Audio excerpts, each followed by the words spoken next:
5-6 ആന ഉണ്ടായിരുന്ന തറവാടാ അത്. അങ്ങനെ തരാനൊന്നും പറ്റില്ല ഷൂട്ടിങ്ങിന്. അതിന് ഈ ആനനെ മയക്കുപിടി വെച്ച് വീഴ്ത്താനാണോ ഞാൻ വരക്ക് അങ്ങോട്ട് കൊണ്ടുവരുന്നത്?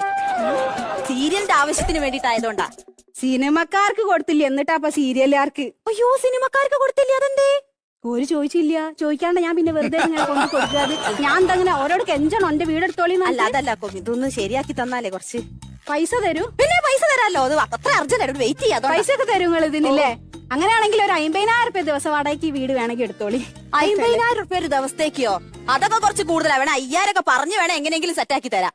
ഈ അതിലേക്കൊന്ന് നോക്കിട്ട് പറയാം. 5,000 50,000 തികച്ചു കിട്ടാണ്ട് എന്റെ വീട് ഇവിടുന്ന് ഞാൻ കൊടുക്കൂല. എന്തെങ്കിലും ഒന്ന് അഡ്ജസ്റ്റ് ചെയ്യാൻ പറ്റും. നമുക്ക് ടൈം ഇല്ല, അതുകൊണ്ടാ. മോളെ അഡ്ജസ്റ്റ് ചെയ്യാൻ പറ്റാത്ത എന്തുകൊണ്ടാ അറിയോ? ആപ്പോ ഇപ്പൊ തറവാടല്ലത്, യക്ഷിണ്ട് ഇവിടെ. അത് വന്ന് കണ്ടപ്പോ മനസ്സിലായി. എങ്ങനെങ്കിലും ഒന്ന് അഡ്ജസ്റ്റ് ചെയ്യണം. ഗതികേടാണ്. ഒന്നാമത് ആർട്ടിസ്റ്റുകൾ ഭയങ്കര ഇതാണ്, വെയിറ്റ് ചെയ്ത് നിൽക്കുകയാണ്. ഗതികേടാണ്. വീട്ടിൽ ജോലി പോകുന്ന പ്രശ്നം. ജോലി പോവോ? ജോലി പോകും. ഗതികേട് എന്ന് പറയുമ്പോ സാമ്പത്തിക പ്രശ്നമാണോ? അങ്ങനത്തെ വിഷയങ്ങളുണ്ട്. വീട്ടിലാരെങ്കിലും ഉണ്ടോ? ആരുമില്ല.